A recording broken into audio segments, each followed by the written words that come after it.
गुरुर्ब्रह्मा गुरुर्विष्णू गुरुर्देव महेश्वरा गुरु साक्षात परब्रह्म तस्मै श्री गुरुवे नमः.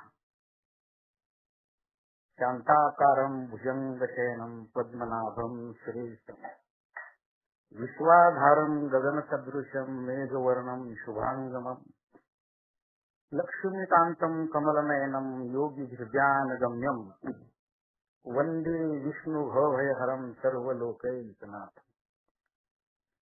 जयांचे केलिया स्मरण वय सकळ विद्येचे अधिकरण तेची वंदू श्रीचरण श्री गुरूंचे.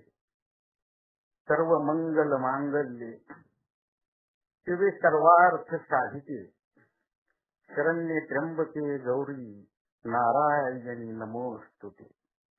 पद्मासन स्थिते देवी परब्रह्म स्वरूपिणी परमेशी जगन्मातर महालक्ष्मी नमोस्तुते. श्री स्वामी समर्थ महाराज की जय. अवधूत चिंतन श्री गुरुदेव दत्त.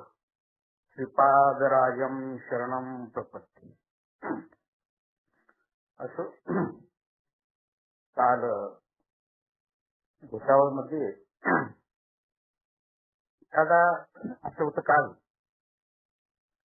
की मला भुसावळ हे दादा पंढरपूर वाटलं.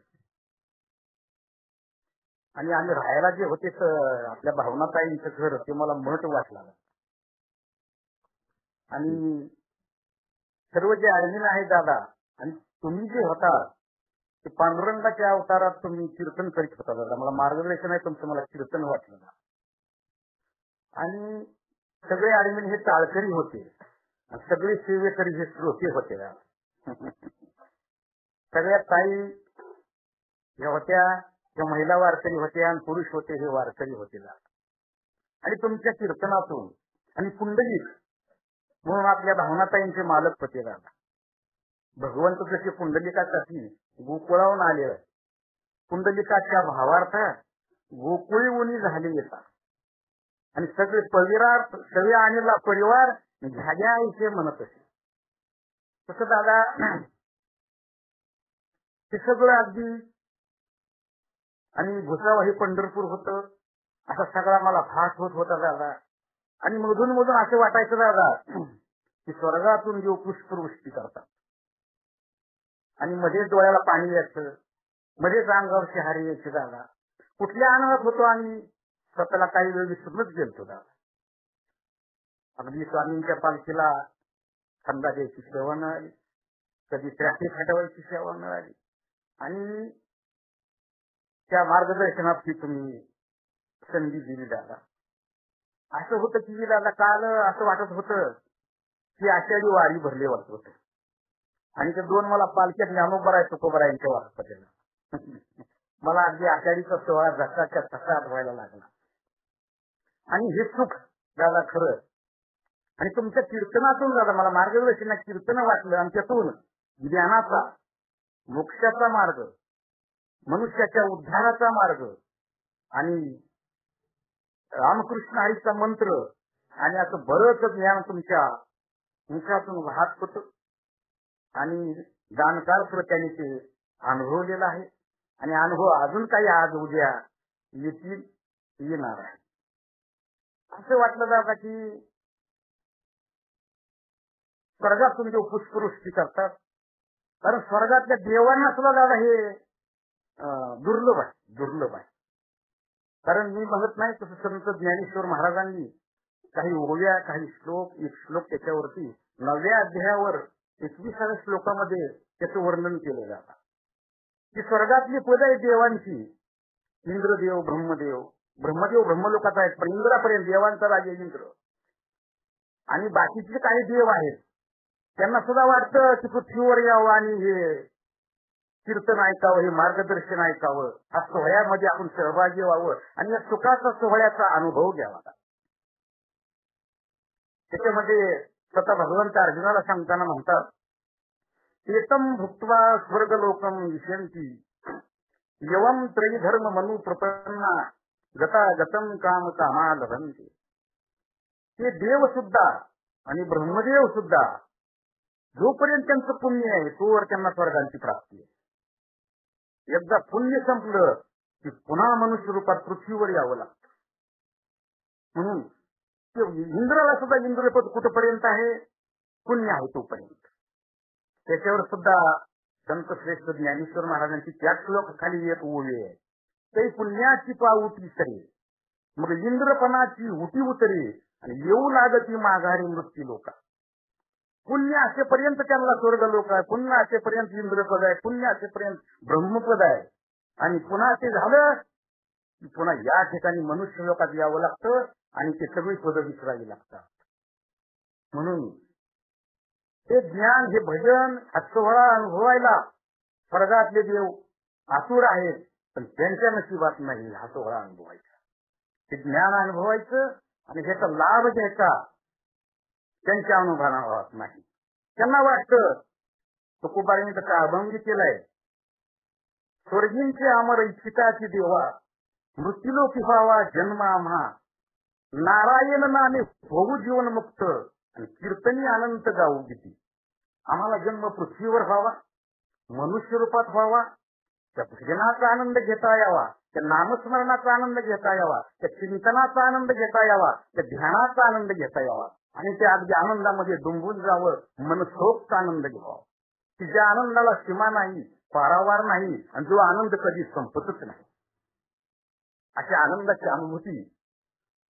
पण जेव्हा असं आहे सर्वांना की स्वर्गांच्या देवाला भजन आवडतंय आणि आमच्यासारख्या सर्वसामान्य माणसाला भोजन आवडते, ह्यातला मोठा फरक आहे. म्हणून भजन तुका म्हणे येते भजन प्रमाण काय थोरपण जाळा येते. भजन म्हणजे सर्वच भजनाची व्याप्ती. आता भजन या शब्दाचा अर्थ नुसतं भजनच असा व्यापक अर्थ मोठा आहे. स्वामींच्या कार्यात कुठलीही केलेली सेवा हे भजन ठरतं. मग स्वयंपाक केला असेल, काय शतरंज टाकले असतील, काहीही स्वामी सेवेलाही जी उपयुक्त सेवा ते भजन करते. भगवंताच्या सेवा जी कुठली सेवा आहे ते भजन करते. भजनाची व्याप्ती मोठी आहे. नुसतं अभंगच म्हणणं म्हणजे भजन असा त्यातला अर्थ नाहीये. भजनाची व्याप्ती फार मोठी आहे. म्हणून या ठिकाणी भाग्यवान माणसाला, भाग्यवंता घरी भजन पूजन तुकोबाराय म्हणतात, जे भाग्यवंत आहेत ना त्यांनाच हे स्वामी पूजा करते, स्वामींचं भजन करतं, स्वामींचा मंत्र म्हणता येतो, स्वामींची अनुभूती देता येते साक्षात. म्हणून या ठिकाणी भजनाला फार किंमत आहे, कुठल्याही स्वरूपातून कशाही. आणि या ठिकाणी कुठल्या माणसाने म्हणायचं नाही की मी शिकलो नाही, मी आरामीच आहे, मला काही जमत नाही. जी जमैती केलेली सेवा या ठिकाणी भजन ठरते. त्या कार्याला उपयुक्त सेवा ही भजन ठरते. म्हणून या ठिकाणी सौभाग्य लोक आहेत, सगळे भाग्यवान लोक आहेत की दादा ऑनलाईन रूपातून ही सगळ्यांच्या घरोघरात गंगा होती ज्ञानाची आणि जे तिथे हजर होते त्यांना प्रत्यक्ष सोहळा आणि याची जो ही याची डोळा आणि भोगी मुक्तीचा सोहळा असा अनुभव होता झाला कालच्या भुसावळचा. आणि या भुसावळचा सोहळा म्हणजे खूपच मोठा आणि आनंद देणारा, ज्ञानात भर घालणारा आणि मोक्षाकडची वाटचाल करणारा सोहळा होता कालचा. कालचं मार्गदर्शन असं होतं. तर या ठिकाणी ज्यांना ज्यांना जमते त्यांनी अवश्य त्रास होतो. भक्ती तशी कठीण आहे. कोणी समजू नये की आम्हाला हात राहता, आम्हालाही त्रास झाला आणि 14 घंटे लेट आलो, पण ते लेट येणं कुठंच नाही. या आनंदापुढे हे दुःख विसरून जातो माणूस. आनंद इतका मोठा असतो की दुःख झालं तर नाही हे सुद्धा आठवत नाही. कारण भक्तीचे कठीण 16 वरील पोळी तुकोबाराय म्हणतात. भक्ती करणं इतकं सोपं नाही, 16 वर्षी पोळी खाण्यासारखं आहे. परंतु त्याच्यामध्ये आनंद आहे, त्याच्यामध्ये हित आहे, त्याच्यामध्ये भगवंताची कृपा आहे, त्याच्यामध्ये स्वामींची कृपा आहे, त्याच्यामध्ये मोक्षाची वाट आहे, त्याच्यामध्ये जन्मजन्मांची येरझार चुकणार आहे. त्यांची सरली येरझार झाला असं फळ व्यापार. जे या भजनात आले, जे या नामस्मरणात आले, जे या चिंतनात आले, जे या मार्गदर्शनात आले त्यांचा उद्धार झाल्याशिवाय राहणार नाही, झालाच म्हणून समजा. तर या ठिकाणी नामस्मरण करते. नाम असं आहे की मुखी नामन हाती मोक्ष ऐशी साक्ष बहुतांची. मुखात नामन हातात रोकडा मोक्ष. इतकी नामाची ताकद आहे स्वामी नामांची. म्हणून स्वामी महाराजांचं नाव आलं दत्त प्रभूंचं नाव आलं, भगवंताचं नाव आलं तर त्याच्यासारखा भाग्यवान जगात दुसरा नाही. म्हणून या ठिकाणी पुन्हा पुन्हा एकदा बोलावं वाटतं की जे भजन घडतंय, जे चिंतन घडतंय, आणि खरं तर जन्म याच्यासाठी देवाने हा देह दिलाय. दिली इंद्रिय हातपाय कान, डोळे मुख बोलाया वचन, जेणे ती जोडती नारायण, नाशे जीवपणा घोरो. हा घोरोग, हा संसारातला रोग, संसारातलं पाप ताप दैन्य घालवण्यासाठी आणि आम्हाला सुखानं संसार करण्यासाठी, सुखानं भक्ती करण्यासाठी याच नामाची गरज आहे. नाथ महाराजांनी तर एवढं म्हणलंय की नामाशिवाय ज्याचं मुख आहे, ज्याच्या मुखात देवाचं नावच नाही, स्वामींचं नावच नाही, दत्त प्रभूंचं नावच नाही, ते एक मुख म्हणजे सापाचं बिळ आहे. आणि ते जीवा नाही, त्याच्यातला त्या जीव नाही, तर त्या तोंडातला तो काळ सर्प आहे. नामाईन मुख सर्पाचे ते बिळ, जीवा नव्हे काळ सर्प आहे, एकनाथ महाराज म्हणतात. म्हणून ते नाम अठ्ठासानं आनंदानं आवडीनं जर घेतलं तर तुमची चिंता त्या भगवंताला पडते. तुमचा सगळा योगक्षेम तो वाचू. आवडीने भावी हरिनाम घेशी आणि तुझी चिंता त्याची सर्व आहे. नको खेद करू कोण त्या गोष्टीचा, आणि पती लक्ष्मीचा जाण कसे. म्हणून आम्हाला एवढीच शक्ती पाहिजे दादाकडून की आनंदानं आमच्या संसारातलं प्रेम कमी व्हावं आणि ते तुमच्या भगवंताच्या चरणी, तुमच्या चरणी लागावं, अशी एक काही कृपा दादा तुमच्याकडून सर्वावरच व्हावी. होतच आहे, होणार आहे. माणसाला संसार फार आवडतो दादा. मुळात स्वभाव असा आहे माणसाचा की फक्त तुकोबारायचं म्हणतात, संसाराच्या नावे धरून या शून्य वाढता हा पुण्य धर्म केला. त्यांना संसारापासून विरक्ती झाली आणि विरक्तीमुळे ज्ञान होतं. खरं तर हे ज्ञान मिळवायचं सुद्धा विरक्तीच लागते. विरक्ती म्हणजे वैराग्य लागते. काल आपण सोहळ्याला भुसावळा जर नसतो आलो तर घरी बसून हे ज्ञान मिळालं नसतं. हा सोहळा डोळ्याने अनुभवता आला नसता. म्हणून 2 दिवसाचे का होईना संसारात त्याग करावा लागतो. तिथं आल्यावर ज्ञान मिळते. म्हणून संसारात थोडस आणि त्यागाची गरज आहे. तुकोबाराय म्हणतात, विरक्ती वाचून काही ज्ञानाची तगलीची नाही. संसारात थोडस विरक्ती असावी. भले आपण कशाला सोडणार नाही, आपण संसारी माणसं आहे, पण त्याच्यामध्ये सुद्धा कमळ पाण्यात राहतं पण पाणी अंगाला लागू देत नाही. तसं आम्हाला सुद्धा संसारात राहायचं आहे, पण संसार अंगाला लागू द्यायचा नाही.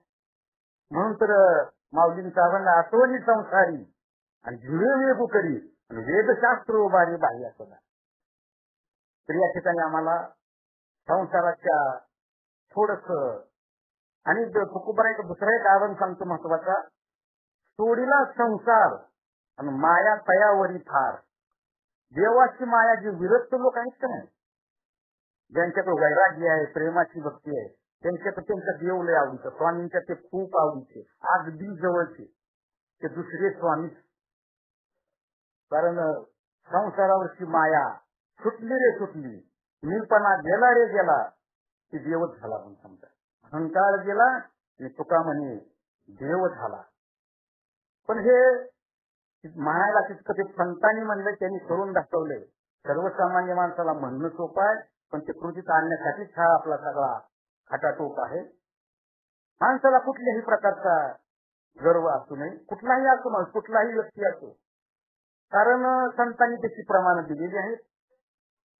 भक्ताला जर थोडासा जरी गर्व झाला तर ते स्वामींना मेरू पर्वता समान भार होतो. तेव्हा एवढा जरी होय अभिमान आणि मेरू तो समान भार द्यावा.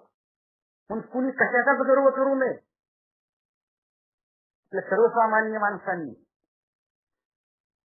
गर्व माणसाच्या पतनाला कारणीभूत आहे. म्हणून कुणाला रूपाचा गर्व, कुणाला सत्तेचा गर्व, कुणाला संपत्तीचा गर्व, कुणाला ज्ञानाचा गर्व, कुणाला मी असा आहे तसा एखाद्या विषयात पारंगत आहे त्याचा गर्व. म्हणून संतांच्या विचाराप्रमाणे गर्व अजिबात चालत नाही. त्या बरोबरच्या राजांनी जसं ते एका सेवेकरला पाठवलं की स्वामींना इकडे आणा, त्याच्या मनात भाव नव्हता, मी कुणीकडे आहे असं वाटत होतं. म्हणून त्याने अनेक ठिकाणी राहून अनेक अन्नदान केली, ब्राह्मण भोजन घातली, पण महाराज काही बडोद्याला गेलेच नाही. शेवटी 16 पकडलं आणि 16 म्हणजे ते तात्या साहेबाच्या वस्तू म्हणजे 16 म्हणला स्वामी आपण बडीजाला चलावं, मला जरा जहागिरी मिळेल म्हणजे तिथं काय तुमचा मान सन्मान होईल, मला काही मिळेल म्हणले. स्वामी म्हणले मला बडोद्याला चलावं असं वाटत नाही म्हणजे, कसं त्यांच्या मनात भावच नाही म्हणजे आपल्याविषयी, त्याचं द्रव्य काय करायचंय म्हणजे आपल्याला. आणि भक्ताचं कसं असतं, 16 फिरत यायच्या होती, तिथे जाऊन काहीतरी मिळेल. तसं आपल्याला सुद्धा असं वाटतं नेहमी की काहीतरी कुठंतरी मिळावं, कुठंतरी लाभ व्हावा. आता संपत्तीसाठी माणसं काय काय करतात ते पुढच्या मार्गदर्शनातून बोलण्याचा योग येईलच आपल्या ह्याच्यातून. म्हणून या ठिकाणी गर्व रावणाचा सुद्धा चालला नाही. रावणाकडे एवढी संपत्ती होती, किती होती, 5 कोटी घरे, काशा आणि तांब्याची, शुद्ध कांचनाची 7 कोटी. म्हणजे रावणाच्या लंकेमध्ये पाषाण हे परिसाचे होते. पाषाण परिस भूमी जांबून ते परिसर लोखंडाला लावला तर सोनं व्हायचं इतकी. आणि रावणाकडं लंका अशी सदन होती आणि जांबूनद नावाची रत्न त्या भूमीमध्ये होती. मंदोदरी सारखी पतिव्रता होती, कुंभकर्ण विभीषणासारखे भाऊ होते, इंद्रजितासारखा पुत्र होता. इतकं मोठं ऐश्वर्य रावणाचं. आणि 9 ग्रहांच्या पायऱ्या केल्या होत्या रावणाने. पण इतकं जरी संपत्ती, इतकं जरी सत्ता असली तरी तुकोबाराय म्हणतात, तुका म्हणे ज्याची संपदा एवढी आणि फुटकी कवडी निधी नाही. रावणाला फुटकी कवडी सुद्धा नेता आली नाही, उलट देवाच्या हाताने मरावं लागलं. म्हणून हा अभंग तुकोबारायचा आम्हाला फारच काही शिकवून जातो की कुठलाही गर्व करू नका, संपत्तीचा असो कशाचा असो. रावणाचं उदाहरण दिलं जातं आणि तुकाराम महाराजांसारख्या संतांनी रावणाचं उदाहरण दिले संपत्तीचं वर्णन करतात. कारण रावण इतका श्रीमंत होता, ब्रह्मदेवाच्या कुळातला होता, 14 चौकडे आयुष्य होतं आणि 1 लाख मुलं, 1.25 लाख पंतू होते. इतका मोठा 80,000 बायका होत्या. एकटा जर निवडणूक उभा राहिला तर एका जिल्ह्यात एकटाच निवडून आला असता, इतकी त्याची लोकसंख्या होती त्याला. मग जितकं जरी रावणाकडे होतं तरी रावणाचं सुद्धा जमलं नाही बा या ठिकाणी. म्हणून याच्यातून एकच सांगावं वाटतं, कोणत्या भक्ताने कुठला गर्व करू नये, नीचपणा असू नये. तो कशाच्याही सोबत बाबतीतला असेल, भगवंतापेक्षा कुणीच मोठा नाही. म्हणून या ठिकाणी भगवंतमय व्हावं, नामस्मरण, चिंतन, ध्यान, धारणा आणि हे सगळे विषय खर तर मनुष्य जन्मच या भक्तीसाठी. माणसाला फक्त विसर पडला या मोहामध्ये की मी आणि माझं माझं. माणसाला मी एक वाटतं कोणीतरी आहे आणि सगळं म्हणजे माझं आहे आणि या भ्रमातच माणूस सगळं विसरून जातो. हा देह परमार्थ प्राप्ती अध्यात्म ज्ञानासाठी आहे. पण अध्यात्म ज्ञान मनुष्य घेत नाही, मिळत नाही, तिथनं लोकांना त्याची प्राप्ती होत नाही, झाली तरी शिकत नाही. अशा प्रकारच्या अनंत अडचणी असतात. परंतु दादांसारखे जर सद्गुरू मिळाले तर काहीच अवघड नाही, अगदी सहज सोपं आहे, सहज साध्य आहे. दादा यांची अनुभूती आलेली आहे.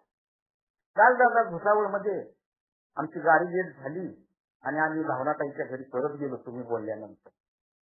सकाळी आम्ही 6 वाजता पोहोचून तरी 2 तास झोपावं वाटलं. रात्रभर डास लावले, हे झाले सगळं. 2 तासाची झोप झाल्यानंतर उठलो तेव्हा भावनाताईंच्या सासूबाई आल्या. अहो उठा उठा म्हणजे स्वामी तुमच्याकडेच बघतेच म्हणजे, तिकडच तुमच्याकडे नजर लावून बसलेच म्हणजे. आणि दादा आम्ही त्या मंदिर देवघरात गेलो तर स्वामी तोंड आमच्याकडेच होतं. दादा आम्ही ज्या पोलीस होतो तिकडं. मला दादा काय अनुभव सांगायला येत तिथे खूप मोठा अनुभव आहे दादा त्या भुसावळच्या कार्यक्रमातला. मी तुम्हाला म्हणलं ना मला प्रति पंढरपूरची वारी वाटली दादा. आणि तुम्ही स्वतः म्हणजे पांडुरंगाच्या रूपात होता आणि तुम्हीच कीर्तन करत होता आणि आम्ही ते अगदी मंत्रमुग्ध आणि अगदी सर्वांनाच काम करण्यात होतो दादा. त्याचा एक शब्दही वाया जाऊ नये याची दक्षता वाटत होती आम्हाला. म्हणून हे अमूल्य मार्गदर्शन दादा अखंड मिळत राहावं.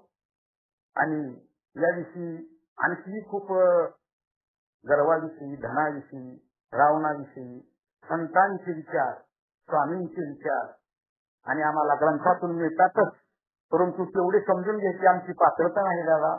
म्हणून तुमच्यासारख्या सद्गुरूंच्या मुखातून ऐकलं आणि हे एक आहे दादा, संतांचे सुद्धा म्हणणं आहे की अशी वारी सुद्धा सद्गुरूंच्या सोबत घडावी आणि त्यांच्या मुखातून ऐकावं म्हणजे तो खूप आहे.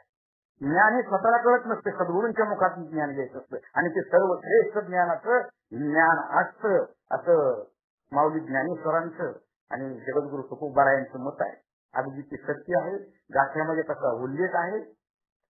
म्हणून जे काय घडतंय दादा अभूतपूर्व आहे, अप्रतिम आहे आणि या सोहळ्याचे साक्षीदार व्हायला आम्ही भाग्यवानच आहोत असं वाटतं दादा. तुमच्या कृपेने भाग्यवान आहे, हिरवी नाही. हिरवी दादा संसार आम्हाला सारखा ओढतोय, काळ सारखा टपलेला आहे, काळ सारखा आयुष्याची गणना करते. किती जवळ किती राहिले अजून ह्याला कधी उचलतोय.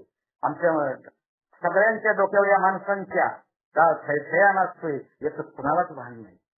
म्हणून या कथेची सामग्री या सोहळा सुद्धा कुठवर अनुभवता येणार आहे तर जोपर्यंत आपल्या शरीरामध्ये शक्ती आहे, जोपर्यंत आरोग्य आहे तोपर्यंत. तो कुंभाराय म्हणतात कथेची सामुग्री आणि देह अवसानावर. देहात जर अवसान असेल, काळ जर लांब असेल तर हे घडतंय. म्हणून आमचं शरीर जोपर्यंत ठीक आहे, अजून उतार वयाला उतार आवड भगवंताची कृपा झाल्यावर ते काही देऊ शकतात. म्हणून जोपर्यंत हे श्वासात श्वास आहे तोपर्यंत स्वामी भक्ती, तोपर्यंत भगवंताची भक्ती, तोपर्यंत दादांची भक्ती, तोपर्यंत ग्रंथांचं वाचन, स्वामी नामाचं जप, अशा आध्यात्मिक क्रिया अगदी भगवंतांनी तुम्ही दादा घडवून घ्याव्या, स्वामींनी घडवून घ्याव्या. आणि आम्हाला या तसं तर गीतेमध्ये सुद्धा भगवंतांनी खूप उपदेश करताना अर्जुनाला सुद्धा सांगितलं, जगात सर्व ज्ञानामध्ये अध्यात्म ज्ञान श्रेष्ठ आहे. त्याच्याविषयी एक श्लोक केलाय, अध्यात्म ज्ञान नित्यत्वम तत्वज्ञानार्थ दर्शनम यत ज्ञानमिति प्रोक्तम अज्ञानम यदतो अन्यथा. या जगामध्ये अध्यात्म ज्ञान हे सगळ्यात श्रेष्ठ ज्ञान आहे. म्हणून या ज्ञानाने काय होतं तर तत्वज्ञान रूपी परमेश्वर आपल्या हाताला येतो. पूर्वी कशाच उपायाने हाताला न येणारा परमेश्वर या अध्यात्म ज्ञानाने हाताला येतो. पूर्वी कुठलाच देवापाशी उपाय चालत नाही, प्रेम आणि आवडीशिवाय आणि भक्तीशिवाय. बाकीचे उपाय देवापाशी सगळे पोळ ठरतात. म्हणून अध्यात्म ज्ञान नित्य जर असलं आमच्या जीवनामध्ये तर तत्वज्ञान रूपी तत्वरूपदर्शी परमात्मा आमच्या हाताला येतो. आणि हे जे ज्ञान आहे ते पवित्र आणि मोक्षाचं ज्ञान आहे, पवित्र ज्ञान आहे. आणि असं ज्ञान म्हणून ज्ञानाचा जे गर्व होऊ नये, ज्ञान घेऊन बी गोविंद गावा म्हणले तुकोबारायने. ज्ञान झालं तर ज्ञानाचा गर्व होऊ नये, तर ज्ञान घेऊन जावा गोविंद गा म्हणले. ज्ञान घेऊन टाकायचं, आपला मीपणा सोडायचा, मी सोडायचं आणि त्या स्वामींचं नाव घे. मी कुणी असं वाटूच देऊ नका, कारण आपण कुणीच नाही तसं पाहायला गेलो तर आपण देवांच्या पायाची धूळ बी नाही. म्हणून या ठिकाणी अध्यात्म ज्ञान आणि हेच ज्ञान आहे म्हणजे येतं ज्ञान मिती, हे ज्ञान आहे. याच्याशिवाय जे अन्य आहे ते अज्ञान आहे म्हणजे. येत ज्ञानमिती अज्ञानम यदतो अन्यथा येत ज्ञानमिती प्रोक्तम. म्हणजे हे ज्ञान आहे हे देवाने सांगितलं. आणि याच्याशिवाय भगवंताशिवाय स्वामीशिवाय जे काही इतर ज्ञान आहे संसारातलं ते अज्ञान आहे. मग कुणी डॉक्टर असेल, वकील असेल, न्यायाधीश असेल, एखादा सत्ताधारी कुणी सत्तेत पंतप्रधान राष्ट्रपती असेल, कसं चालवायचं हे असेल, कुठलंही ज्ञान संसारातलं ज्ञान या ठिकाणी अन्य ज्ञान आहे, अन्यथा ज्ञान आहे. ते ज्ञान फक्त प्रपंचाचं ज्ञान आहे, ते ज्ञान फक्त पोट भरण्याचं ज्ञान आहे. म्हणून आम्हाला अध्यात्म ज्ञानाची काय, अध्यात्म ज्ञान हे दादा तुमच्याच कृपेने प्राप्त होणार आहे. म्हणून अखंड तुमची कृपा असावी. स्वामींना समर्थांचं भजन असावं, दत्तप्रभूंचं भजन असावं, भगवंताचं भजन असावं. भजनासाठीच देह आहे आणि ज्या कामासाठी देह दिला त्या कामात उपयोगात यावा. तसं आपण एखाद्या गावी गेलो तर ज्या कामासाठी गेलो ते काम आधी करावं, बाकीची कामं नंतर बघावी, त्याला अर्थ असतो. तसं या ठिकाणी त्या देहाच्या गावात आल्यावर, त्या देहरूपी गावात आल्यानंतर आम्हाला जे परमेश्वरी प्राप्तीचं काम ते आधी करावं आणि संसाराची कामं नंतर करावी खरं. म्हणून गीतेवरमध्ये ही खूप भगवंताचा उपदेश आहे. आपल्या स्वामी चरित्र सारामृतामध्येही स्वामींनी खूप प्रत्येकाचे चरित्र सांगितले. बाळापांना सद्गुरू मिळवायला किती कष्ट पडले, त्या मानाने तुम्हाला इतर सेवे करायला पडले नाहीत, हे तुमचं नशीब समजा. काय त्या बाळापांचा प्यार होता, शिळ्या भाकरी खाल्ल्या, मधुकरी मागून आणावी, गंगेवर राहावं तिथे ह्याच्यावर, आणि त्याचं स्नान करून तसंच कधी मग एका त्या श्रीपाद भट्टाला पाहवलं नाही तरी 2 दिवस घरी जेवायला बोलवलं. शेवटी 2 दिवस घरी जेवले, तेही बाळाप्पाला आवडला आणि शेवटी त्यांनी मधुकरी मागूनच खायचं ठरवलं. आणि मग तेवढा त्याग बघितल्यानंतर दत्तप्रभूंना दया आली आणि मग त्यांनी अक्कलकोटला जायला सांगितलं आणि तिथं सद्गुरूंची प्राप्ती होईल म्हणली. तरी पुन्हा आणि 3 महिने तिथं राहिले. पुन्हा दत्तप्रभूंनी त्यांना अजून साक्षात्कार दिला, स्वप्नात सांगितलं की तुम्ही अक्कलकोटला जावा. आणि मग अक्कलकोटला गेले. तिथं स्वामी मोठी गराडा होता, कसं भेटायचं ओळख नाही. तर त्या ठिकाणी नंतर मग स्वामींची भेट, पुढचा इतिहास आपण रोजच सारामृत वाचतोय, सर्वांना कथा माहिती आहे. थोडस वेळेचं बंधन लक्षात ठेवतो. इतरही ऍडमिन्सना कुणाला सेवकांना बोलायचं आहे, दादांना बोलायचं आहे, वेळेचं गांभीर्य लक्षात ठेवून दादा इथं आटप्त घेतो आणि सर्वांची रजा घेतो. आणि कालच्या सोहळ्यांचं श्रेय दादा तुमचंच आहे. अशीच मार्गदर्शन, असंच तुमचं कीर्तन, असंच आम्हाला अखंड सहवास लाभावा आणि हीच स्वामींचरणी प्रार्थना करतो. इथेच थांबतो. श्री स्वामी समर्थ महाराज की जय.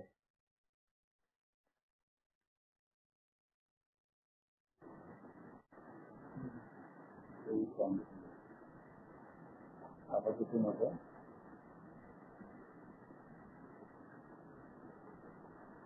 आवाज येतोय का?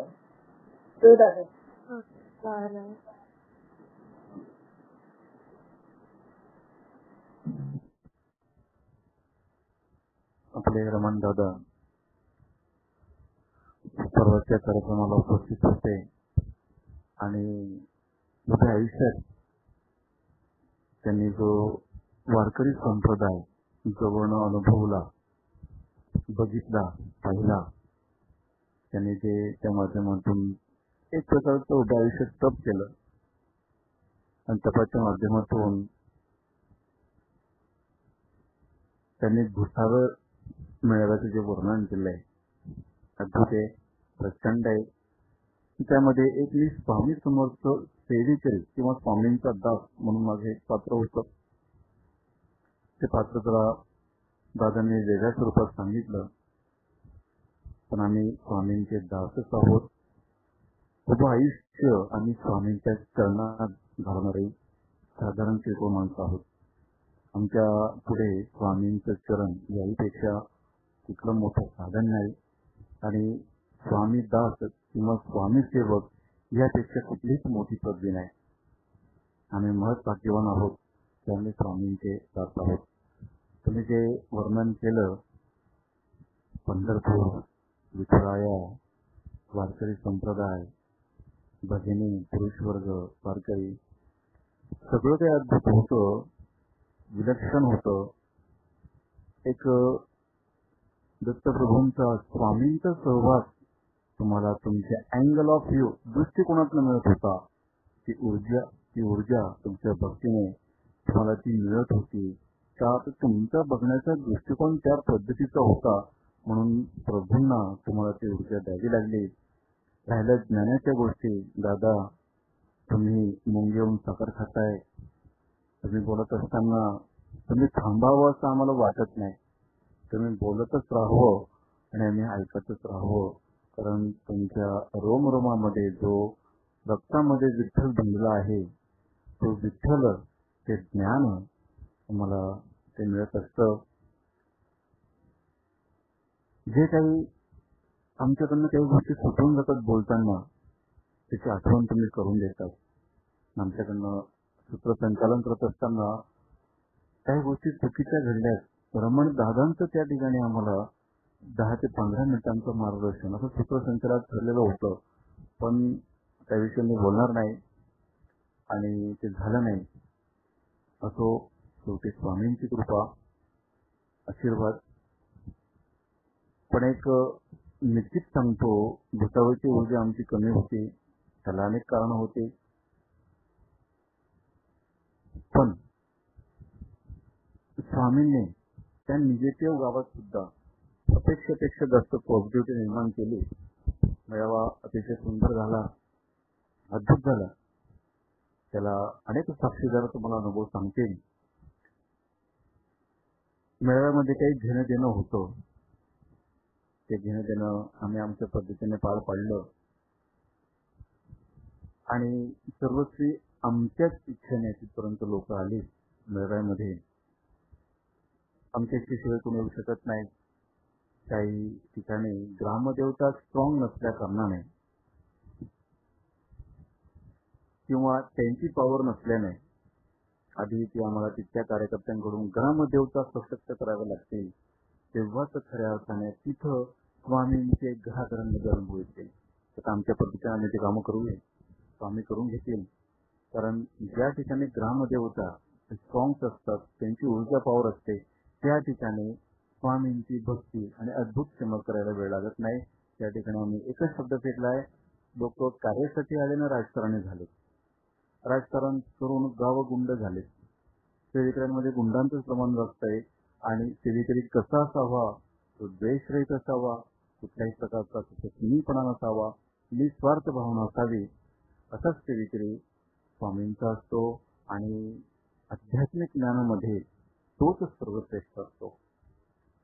तर प्रभूंनी आता स्वामींचे अनेक भक्त होऊन गेलेत. अनेक भक्तांना स्वामींनी त्यांच्या त्यांच्या पद्धतीने ज्ञान दिलं, पण हातापायची बोटं सारखी नसतात, वेगवेगळी असतात. प्रत्येकाचा घेण्याचा भाग असतो. काही चमत्कारालाच स्वामींचा अनुभव मानतात, काही आत्मतत्वाला स्वामींचा अनुभव मानतात, काही स्वामींमध्ये स्थित होण्याचा प्रयत्न करतात, काही संसारिक गोष्टी यात मिळण्यासाठी स्वामींकडे येतात. तर अनेक उदाहरणं अशी आहेत की ज्याची जशी पात्रता स्वामी तसं त्याला देत असतात, अद्भुत लीला करत असतात. त्याच्यामध्ये बघा, देणाऱ्याने घेत जावे, देणाऱ्याने देत जावे. या विश्वामध्ये अनेक प्रकारचे वस्तू आहेत. लोखंड, तांब, पितळ, चांदी, सोनं, हिरा. आता विशिष्ट गोष्टींची पारख विशिष्ट गोष्टींना असते. शास्त्राला काय काय आवडतं? भांडे, तांब, पितळ, स्टील, त्यात तो गुंतलेला असतो. भंगारवाल्याला काय आवडतं? भंगारचा मग त्याला आवडतं. भंगारात जर एखादा हिरा दिसला पण त्याची व्हॅल्युएशन त्याला सेम, भंगारच. जोहरीला काय? हिऱ्याची पारख असते. सोनाराला सोन्याची पारख असते, चांदीची पारख असते. विशेष अभ्यास त्या गुणधर्म असलेल्या त्या व्यक्तित्वाचा असतो. महाराजांनी कोणाला काय द्यावं, किती द्यावं, कसं द्यावं, हे त्या प्रसिद्ध अवलंबून असतं. आता एखाद्या भंगाराला लोखंड, पत्तर जे काही भंगार आहे त्याचीच त्याला किंमत असते, कारण त्याच्यापासून त्याला काही उत्पन्नाचं रहस्य मिळत असतं. गुणधर्म जर म्हटलं तर लोखंडाचं गुणधर्म लोखंडाचं असतं. त्याचं काय व्हॅल्युएशन असतं? आपण लोखंड कशासाठी वापरतो त्याचे विशिष्ट व्हॅल्युएशन आहे. लोखंडाच्या तुम्ही गळ्यामध्ये माळा घालणार का? सोन्या चांदीचाच घालणार, लोखंडाच्या कशा घालणार? कारण तो गुणधर्म ज्याचा आहे तेच तुम्हाला समजून देते. पितळ, तांब त्याचे विशिष्ट असं गुणधर्म आहे. चांदी, सोनं आणि त्यानंतर हिरा, आणि त्या हिऱ्यांमध्ये सुद्धा रत्नजडित हिरा. आणि सगळ्यात भगवंताचा आवडता हिरा कोणता? जो भगवान कृष्णाने घातलेला. तर एवढ्या कठीण असे गुणधर्म असलेले वस्तू जर निर्माण झाले, तसे भक्त सुद्धा त्या क्वालिटीमध्ये निर्माण झालेले आहेत. भक्तांच्या क्वालिटी असतात. आपण संघ कोणाचा घ्यावा, किती घ्यावा, कसा घ्यावा. आता मगाशी म्हटलं मी भंगारवाड्याला कशाचा संघ असतो? भंगार वस्तूंचा. शास्त्राला कशाचा संघ असतो? रात्रंदिवस तो कशात खेळत असतो? त्याचा व्यक्ती प्रभाव संघ कशावर असतो? तर त्या पद्धतीचा संघ तो घेऊन फिरत असतो. सोनार, चांदी, त्याच्यामुळे त्याची व्हॅल्युएशन फार मोठी आहे. आणि हिऱ्याचा खरा गोहरी असेल तो हिऱ्याची पारख करेल. अध्यात्म असंच आहे. अनेक अनुभव मिळतात, अनेक चमत्कार मिळतात. परमात्मा, परमेश्वर, गुरु, सद्गुरु, परमगुरु, परात्पर गुरु आणि गुरुतत्व या सगळ्या इतक्या विभिन्न गोष्टी आहेत. आणि अध्यात्म सहजासहजी कोणाला मिळत नाही. त्याला खूप अपार कष्ट करावे लागतात. आत्मतत्वज्ञान द्यायला स्वतः दत्तप्रभू आलेले आहेत. एक थोडासा विषय निघाला म्हणून सांगतो. तर मग अशी दादांनी सांगितलं की इंद्राला सुद्धा आयुष्य असतं. मी गेल्या मीटिंगमध्ये सांगितलं दादा, हे इंद्राचं आयुष्य एक मनवंतर, ब्रह्मदेवाचं पूर्ण आयुष्य सांगितलंय. ब्रह्मदेवापेक्षा जास्त आयुष्य हे विष्णूचं आहे 100 पटीने. त्याहीपेक्षा जास्त आयुष्य हे 100 पटीने शिवाचं आहे, शंकराचं आहे. तर मी गेल्या वेळेस सनातन संस्कृती, गेल्या पुण्याच्या मेळाव्यात एक शब्द काढला होता, सनातन संस्कृती. प्रत्येक धर्माचं एक जन्म डेट आहे आणि मरण्याची एक डेट आहे धर्माची. प्रत्येक, तो शीख धर्म असो, मुस्लिम असो किंवा ख्रिश्चन असो, त्या प्रत्येक धर्माची एंड आहे आणि स्टार्ट बर्थ डेट आहे. त्या कुठल्या अवतारापासून स्टार्ट झाली आहे आणि एंड कुठून आहे. सनातन एवढा विशाल आहे, त्याची डेट कुठलीच नाही. पृथ्वीच्या उत्पत्तीपासून तर संहारापर्यंत असे कितीतरी वेळेस उलाढाली होतात. ते श्रीपादचरित्रात दिलेले असतात. ब्रह्मदेवाचे कितीतरी ब्रह्मदेव बदलवले जातात, त्यांचं आयुष्य सांगितलंय. त्यात किती इंद्र बदलवले जातात आणि त्यात शिव किती बदलवले जातात आणि विष्णू किती बदलवले जातात. तर गुरुदेव दत्त हे तत्व चिरंजीव आहे. सगळ्यात महत्वाची गोष्ट आहे. वारकरी संप्रदाय कसा तयार झाला. 28 युगे भगवंत त्या कुंडलिकामुळे विटेवर उभे चंद्रभागा केली. तर 28 युग त्यांचा तो काळ. आणि त्या 28 युगांमध्ये अनेक भक्त झालेत, होत आहेत, निरंतर होत राहतील.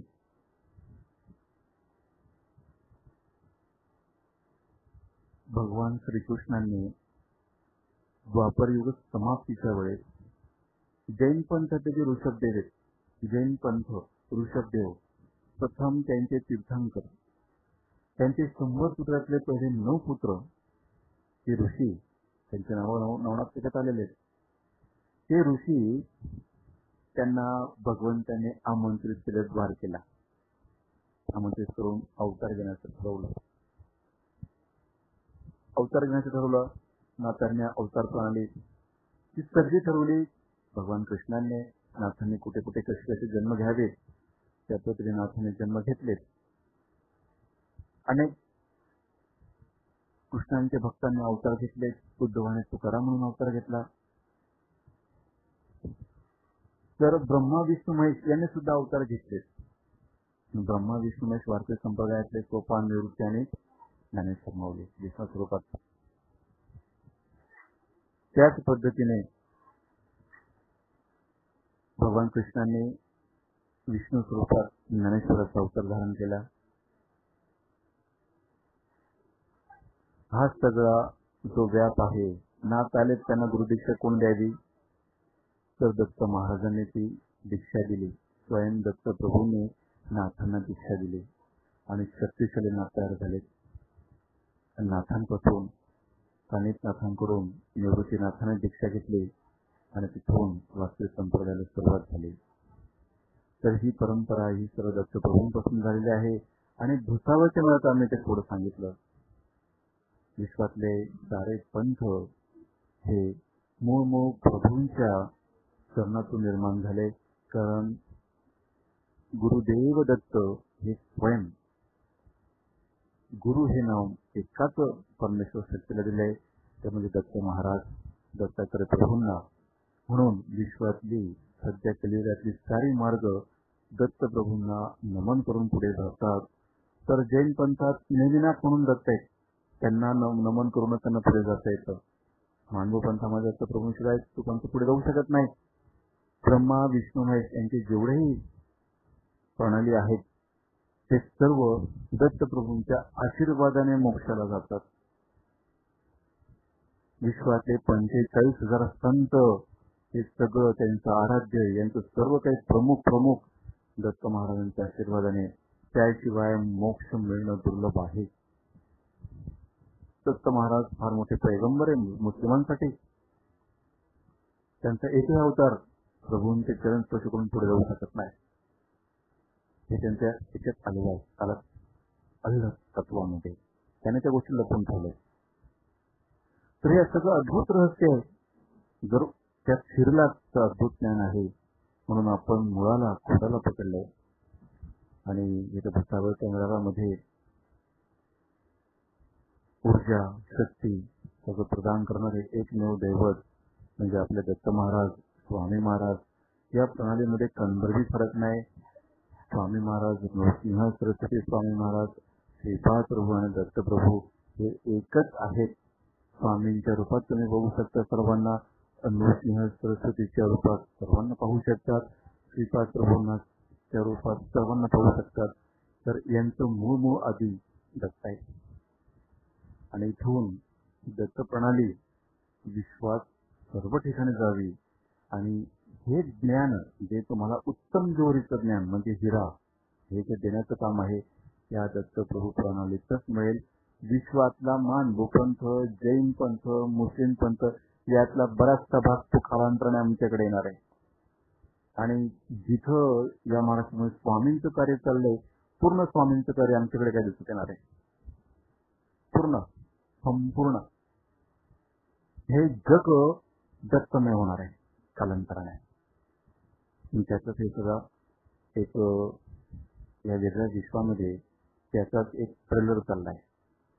आणि याच्या पुढे विश्वात कुठल्याच मानवाला मोक्षाचा मंत्र देण्याचा अधिकार नसेल.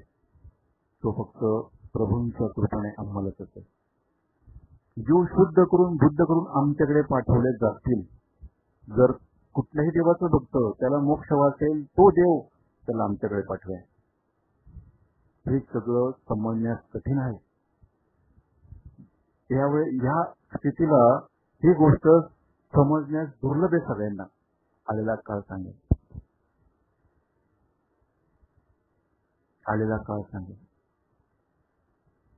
अनेक जीव या काळात कोणी रामाचं भक्त असेल, कृष्णाचं असेल, अनेक देवी देवतांचं असेल आणि ज्याला तहान लागली मोक्षाची ते जीव आमच्याकडे पाठवले जातील. त्याला अजून वेळ.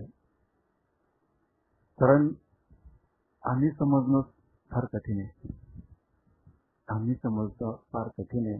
ही झाली माया समजू देणार नाही.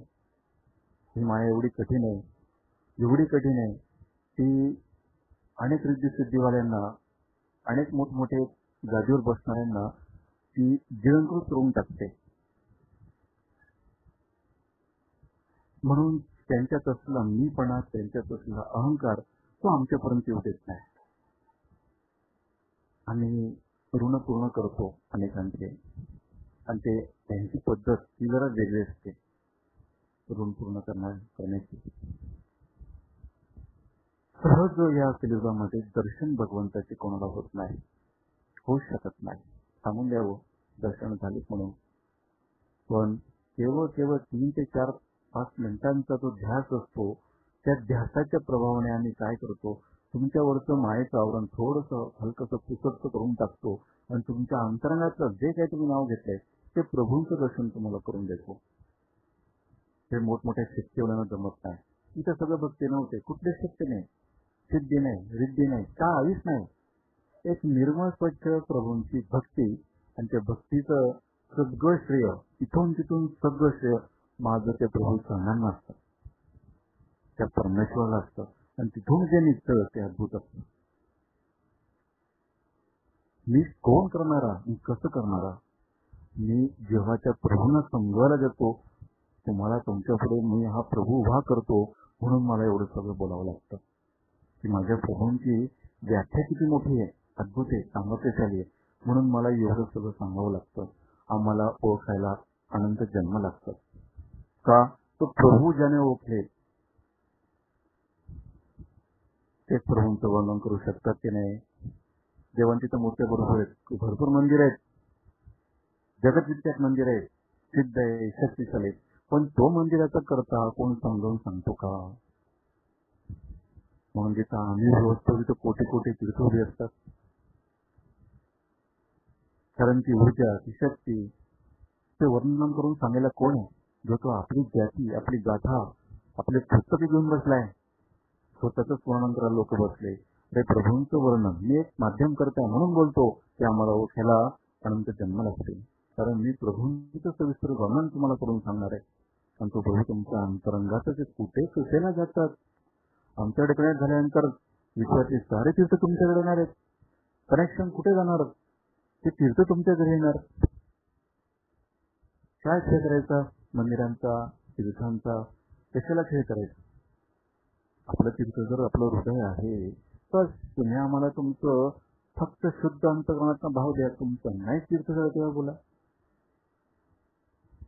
उभ्या वारकरी संप्रदायाने किती तप केलं, काही केलं, त्यांना विठ्ठल कधी मिळणार नाही. पण आमच्या रमण दादांना सगळा त्यांचा अंत समयचा काळ भगवान विष्णू त्यांचे जे हरी एक विठ्ठल समोर येतील आणि त्यांचं सगळं क्रिया पूर्ण करतील.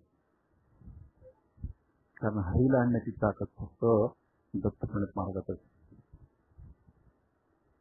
आणि ते भक्तीत नसते. हे असाधारण व्यक्तिमत्व आहे. ते विठ्ठलाने आमच्याकडे पाठवलंय.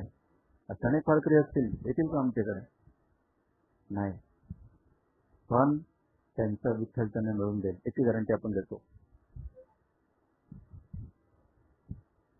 तर हे रोकडा चॅलेंज नाही म्हणत, त्याला आश्वासन नाही म्हणत, हे ज्ञान म्हणतो. आणि विश्वाच्या पाठीवरती असं कोणी सांगत नाही. तर मी अधिक वेळ घेणार नाही. आपण यापुढे आमच्या ज्ञानेश्वर दादांना बोलायचं आहे. आणि या बघा, परत एकदा सांगतो, आमचा मेळावा चुकवला. त्या ठिकाणी आम्ही एकच शब्द सांगितलेला आहे, आम्ही तिथं सर्वांचेच कामं करणार होतो. सर्वांचेच, आलेल्याचे दिवशी जाणार नाही. सर्वांचेच तिथं कामं होते. अनुभव सर्वांनाच मिळतील. 7-8 लोक काहीतरी त्या मिळाले होते. दुर्भाग्य त्या भूतावळ नगरीचं की भाग्यवान लोक जिथपर्यंत पोहोचले आणि 700-800 लोक अनुभव सांगतील त्यांचे, तेव्हा सर्वांना पद्धती होईल की आपण ती वेळ का चुकवले. परत येत नाही, संधी येत नाही.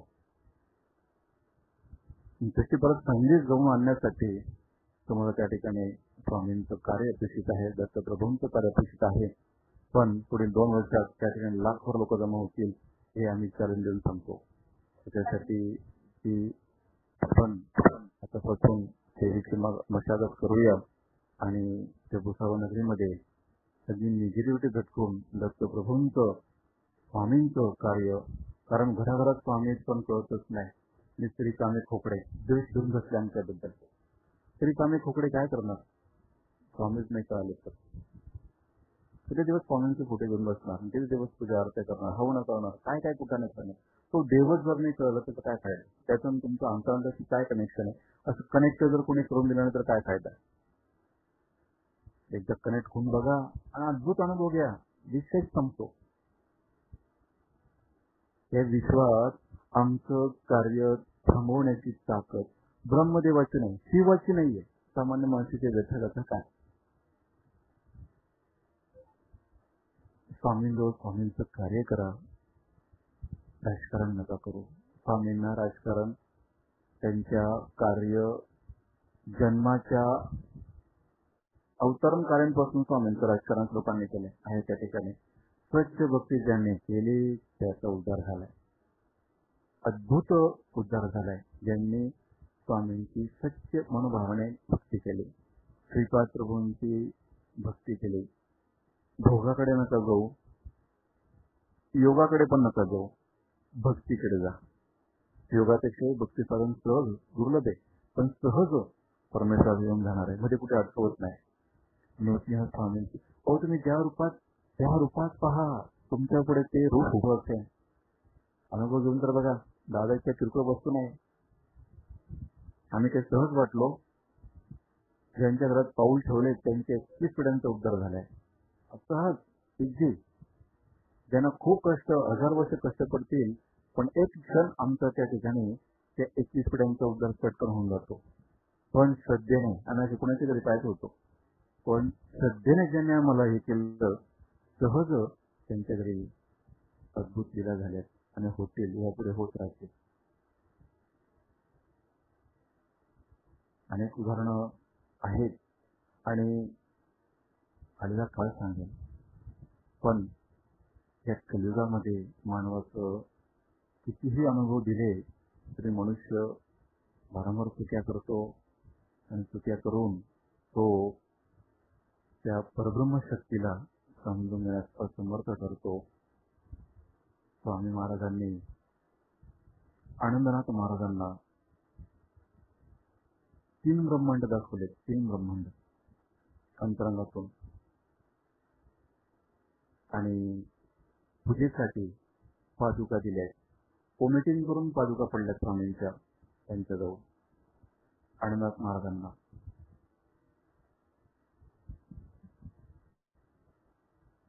स्वामी सूत्र देखील महाराजांनी पादुका दिल्या. ते पादुका परम शांती मिळवून देणाऱ्या होत्या. बाळांनी सुद्धा स्वामींकडून पादुका घेतल्या. त्याचं खंड पूजन झालेलं आहे. स्वामींचे अनेक शिष्य आहेत, त्यांना महाराजांनी पादुका दिल्या आणि त्यांचा उद्धार केला. अनेक असे काही शिष्य स्वामींचे ती पादुकांचा त्याने व्यापारच केला.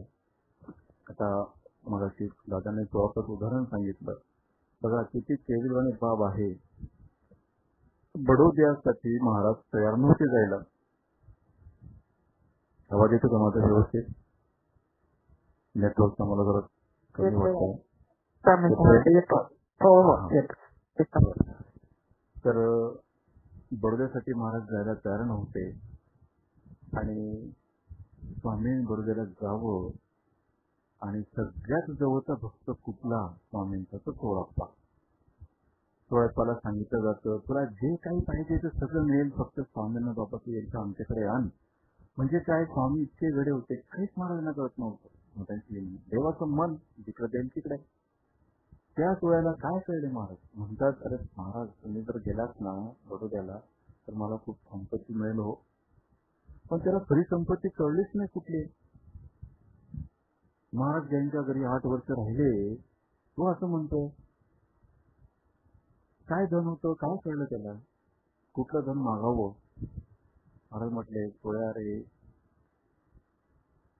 त्या महाराजांकडे भक्ती नाही रे. बडोद्याचे जे राजे त्यांच्याकडे भक्ती नाही, आम्ही कसं जावं. तरी महाराज नम्रतेने सोळ्याला म्हटले, कारण भक्त म्हणतो महाराज तिकडे चलावं. महाराज म्हणतात नाही रे बाबा अक्कलकोट सोडून जाणं योग्य नाही, कारण त्या राजात भक्ती नाही. अशाच वेळेला महाराजांनी पादुका दिल्या होत्या.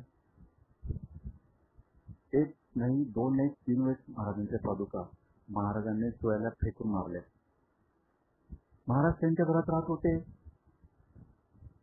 घरात नेहमी कटकटी होत होत्या. महाराज डाळ घेतील, जायला करून देतील. सकाळी दरवाजे बंद केला तर संध्याकाळी उघडत होते. घरात कोणाला यूज देत नव्हते. भयंकर महाराजांनी लीला केल्या. स्वतःच्या झालं अगदी त्रास देऊन सोडला. त्यातनं अनेक उद्गार निघाले घरामध्ये. स्वतःच्या सासूचे असो बायकोचे असो. त्यामुळे काय संन्यासींच्या मागे लागलात तुम्ही असं म्हणून वारंवार टोकलं जात होतं चोळप्पाला. महाराज एखादी संतापातून बाहेर निघाले आणि निघून गेले आणि वनाची वाट धरली. जेव्हा महाराज चोळप्पाला कळलं की महाराजांनी घर सोडलं, कारण घरात नेहमी कटकटी होते. महाराज परीक्षा घेत होते. तेव्हा महाराज पुढे चोळप्पा मागे आणि महाराज म्हटले आता मी येत नाही जा. आणि काट्यांच्या आसनावर झोपले बोलतो हेच माझे पलंग, तेच माझं वरती, हेच माझं आभाळ, हेच माझे अंगरून, हेच माझं विश्व जा इथून असं म्हटल्यानंतर चोळप्पा खूप रडायचा. महाराज नाही तुम्ही आपण घरी चलावे, दिवस क्षमासावी. तर ह्या सगळ्या लीला महाराजांच्या चोळप्पाच्या घरी कटकटीच्या कशा होत होत्या. चोळप्पाला ह्या संसारातून बाहेर काढण्याचा प्रयत्न चालला होता. महाराज म्हणायचे अरे काय मूर्खा आमच्या वेड्यांच्या मध्ये लागलायस तू, आम्ही संन्यासी, तू गृहस्थी, पळतून चाल, तू सेवा नाही करू शकत असं म्हणून तो ढकलाचा रडायचा. महाराजांना आज्ञा प्रमाण मागून म्हणायचं महाराज तुम्ही चला. ती भक्ती बघून परत महाराज रागवायचे, रडवायचे, बोलायचे आणि त्या पादुका त्याला फेकून मारत होते. शेवटी त्या पादुका घेऊन तो घरी येत होता आणि घरी पादुका आल्यावरती त्याचं खाद्यपूजन करून सगळं करून परत त्या पादुकांचा व्यवसाय करत होता. व्यवसाय रूपी त्याने त्या पादुका मांडल्या. लोक आले, नमस्कार गुडघे टेकलेत, आजार गेलेत, भोग गेलेत, लोकांची कामं झालीत, आलेलं धन संसारासाठी वापरलं. सोळ्या रे सोळ्या कोरडाच राहिला. म्हणून सांगतो महाराजांनी अनेकांना पादुका दिल्या, अनेकांना. आमच्याकडे फार मोठी लिस्ट आहे. एवढंच काय पिठले महाराजांनी देखील पादुका दिल्या होत्या. म्हणून ज्ञान कसं असावं हे गुरूंकडनं शिकलं पाहिजे. आपण सहज गुरु करून टाकतो आणि गुरूंच्याच डोक्यावर बसून मिरे वाटतो. सहज कोणी कसं गुरु करून टाकतो. विश्वास गुरु नाही, मी आधीच सांगून टाकतो, विश्वास गुरु नाही. आम्ही कोणाचं गुरुपद घेत नाही, विषयच नाही. जेव्हा स्वामींची दत्तप्रभूंची आज्ञा होईल तेव्हाच ते विषय आहे. सगळ्यांचं गुरुपद स्वामींकडे. तर आलेले विषय असतात, ती योग्यता, ती पात्रता आपण अनुभवावी.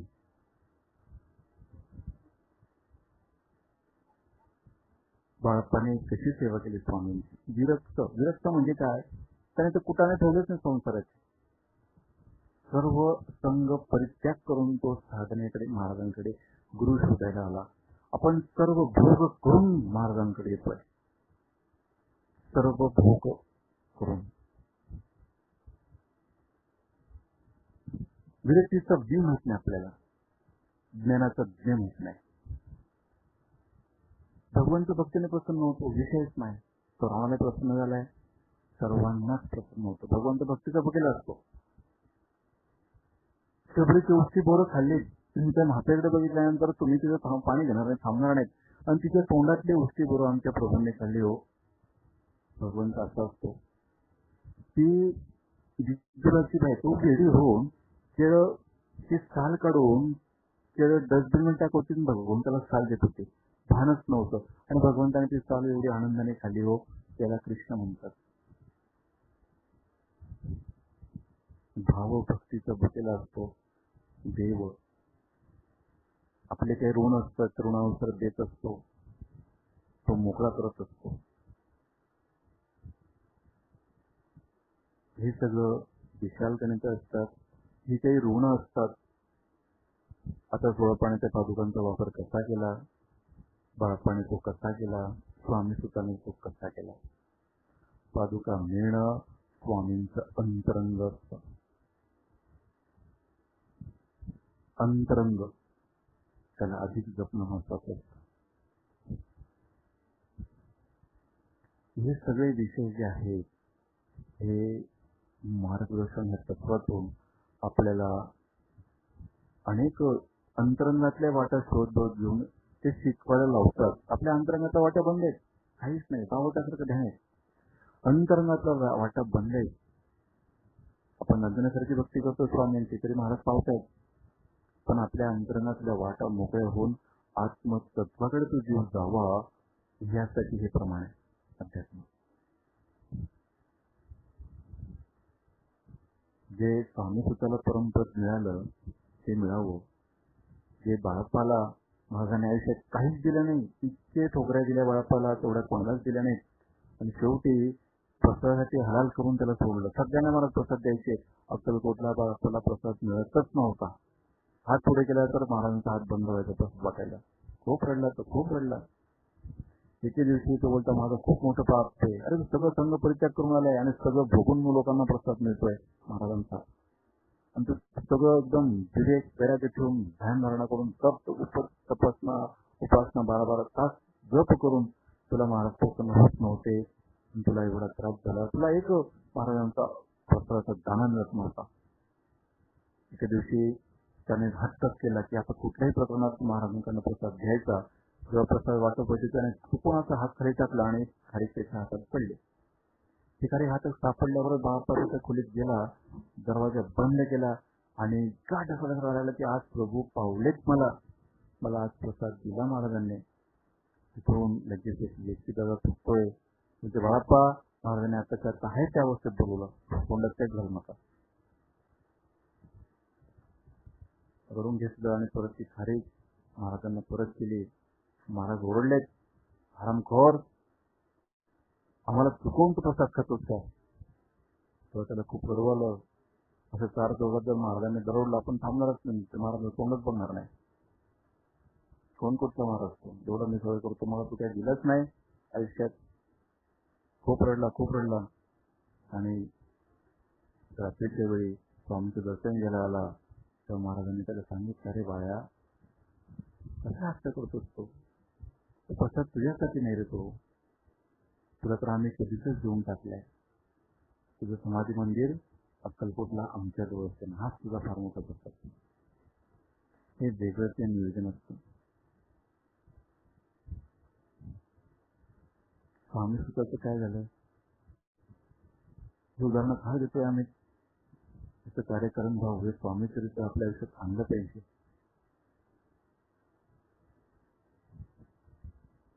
सद्गुरु शक्ती गुरु शक्ती एवढे मोठे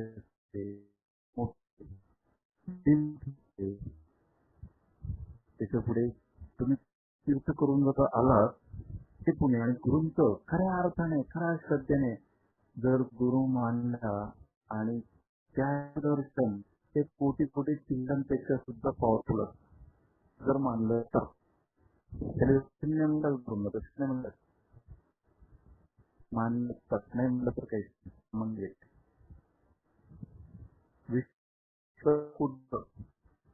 त्यांचा आशीर्वाद सुद्धा पूर्ण असतो किरकोळ असतो जर गुरूंचा एक कृपा कटाक्ष आपल्यावरती पडला असतात सहज पडत नाही. त्यासाठी बाळापाणी किती कष्ट असले तरी त्याला पाहिजे तसा अधिकार मिळाला नाही. खरा अधिकार स्वामी स्वतःला मिळाला. त्याला पुत्रवत मानलं स्वामीने. तर 1000 वर्षाचं तप स्वामींचं ते स्वामी सुद्धा बोलली प्रकट होतं. लक्षात घ्या, भक्ती करणं म्हणजे त्या परमेश्वराचं पूर्ण तप त्या भक्ताच्या अवतीभोवती असतं. अखंड एवढी मोठी विशाल शक्ती ती सोबत असते. आता महाराज नाही, महाराज म्हणतात हम नाही, हम गया नाही जिल्हा आहे. महाराज म्हणतात येऊ नको तुम्ही तुझ्या पाठीशी. असं महाराज का म्हणतात? का बरं म्हणतात महाराज असं? महाराज असून कोणाच्या रूपातनं कार्य करत आहे आपल्याला कळत नाही. महाराज गेले कुठे? कोणाच्या हृदयात महाराज कार्य करत आहे म्हणून तर त्यांचा अर्थ प्रत्येक घरोघरी सेवा होते, साधना होत आहे. गुरुरूपी महाराज पूजले जातात का? तर ते अंतरंगातून कोणाच्या हृदयातून स्वामींचं कार्य अजून पण शेवट चालू होत आहे. जोपर्यंत स्वामींचं कार्य आहे या पृथ्वीतलावरती आपण सर्व जीव भाग्यवान आहात. आणि खऱ्या अर्थाने स्वामी काय आहेत, कोण आहेत हे समजून घ्यायला खूप खूप ध्यान जोप धारणा करावी लागते. त्यासाठी एक वेगळा वेळ काढावा लागतो. एक आयुष्याचं प्रमाण म्हणून बघा, अनुभव तर तुम्हाला इथून मिळतीलच, पण अजून साधनेला आमच्या कुठल्याच लोकांनी चालवून सुरुवात नाही केली आहे. काहीच साधना म्हणजे काहीच नाही. साधना म्हणजे फार वेगळी असते, अद्भुत असते. या 24 तासात एक तास मला वैयक्तिक साधना जर लावला तर अंतरंगाचा प्रकाश उमटेल. काही आम्ही मंत्र दिला होता गिरनारला, तसाच मंत्र आम्ही पिठापूरला देणार आहे. पण तो मंत्र देताना मला भीती वाटते का ते अनुभव एवढे वाईट आहेत. तर कालांतराने त्या मंत्राची उपासना जर झाली नाही, कालांतराने जर आपल्याकडनं प्रचंड गुरुनिंदा, गुरूंचा रोष किंवा आपण जर असे विक्षिप्तपणे जर वागलात, गुरूंप्रती अनादर असला, अनेक काही गोष्टी असतात, पण सहज गुरु करून जातो. जर खरी गुरुशक्ती असली आणि जर तुम्ही तसे वागलात, त्यापेक्षा नास्तिक असलेलं परवडतं, कारण त्यातला ऱ्हासच होतो प्रचंड. बघा, श्रीपाद प्रभू जेव्हा पिठापूरला होते 40% लोक त्यांच्याकडून होते. 40% लोक, 60% लोक त्यांच्या विरोधाला होते. हे श्रीपाद प्रभूंसोबत घडले. तर लक्षात घ्या, आपल्या सामान्य लोकांची काय अवस्था आहे तेव्हा आपण धर्म कार्य करू तेव्हा. नरसावधानी हा दत्ताचा पराकोटीचा भक्त होता. त्याच्याकडे अनेक प्रकारच्या रिद्धी सिद्धी होत्या. त्या काळात श्रीपाद प्रभू म्हणत होते आम्ही दत्त अवतार, आणि हा भयंकर विरोधाला होता. सरळ सरळ सांगताना कोणीतरी शिष्यात त्याने घेतलेला आहे. त्यावेळेस त्या सिद्धी रिद्धी काय काम करत होत्या? हा त्या निगेटिव्ह माणूस आहे आणि तो लोकांना उल्लू बनवायचं काम करत आहे. कालांतराने लगेच नाही, थोड्या वेळाने 5-7 वर्षाने त्याचं अधःपतन झालं आणि त्यानंतर ते श्रीपादचरित्र वाचल्यानंतर आपल्याला कळतं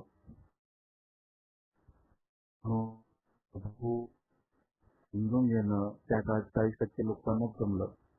एवढ्या लीला श्रीपाद प्रभूमध्ये केल्या, पण ही माया जो जीव किती कठीण असतो तो प्रभूंना ओळखू शकत नाही. तेच गणित नृसिंह स्वामी महाराज यांच्या आयुष्यात घडले. गंगापूरमध्ये काही जीव ज्यांच्या कार्य ज्यांचं परत जन्म तुळजापूरनंतर गाणगापूरला झालेला होता आणि त्या माध्यमातून त्यांचा योग पूर्ण होता. ते जीव सर्व गाणगापूरमध्ये जन्म आले. त्यांचे कर्मविधान त्या ठिकाणी संपवण्यात आले. काहींना मोक्ष मिळाला, काहींना परत जन्म मिळाले. ते अक्कलकोटला आले, त्यातून काही जीवांचा उद्धार झाला, त्यांना परत जन्म मिळाले. ते परत स्वामींचं कार्य ज्या ठिकाणून होते त्या ठिकाणून त्यांच्याकडनं ते पुनरावृत्ती झाली आणि सर्व जीव जे काही आहे योग्यतेचे आहेत, मग कुठल्याही पंथाचे मार्गाचे समुदायाचे असो ते उद्धारासाठी आमच्याकडे पाठवले जाते. कालांतराने वेळ कमी आणि त्या जीवांचा उद्धार तिथून ह्या परब्रह्मशक्तीतून त्या जीवांचा उद्धार होईल. समुदाय कुठला असो, धर्म कुठलाही असो, हे दिशाला सतीच आहे. मूळ दत्ततत्व आणि ह्या दत्ततत्वाला भगवान कृष्णांचा परम आशीर्वाद आहे. त्या माध्यमातून हे कार्य आपलं चाललंय. अधिक वेळ घेत नाही. तुमचे ज्ञानेश्वर दादा आहेत का, त्यांनी या ठिकाणी आपलं भूतावरच्या मिळाल्याबद्दल आपलं मत व्यक्त करावं. मी आपल्या सर्वांची रजा घेतो.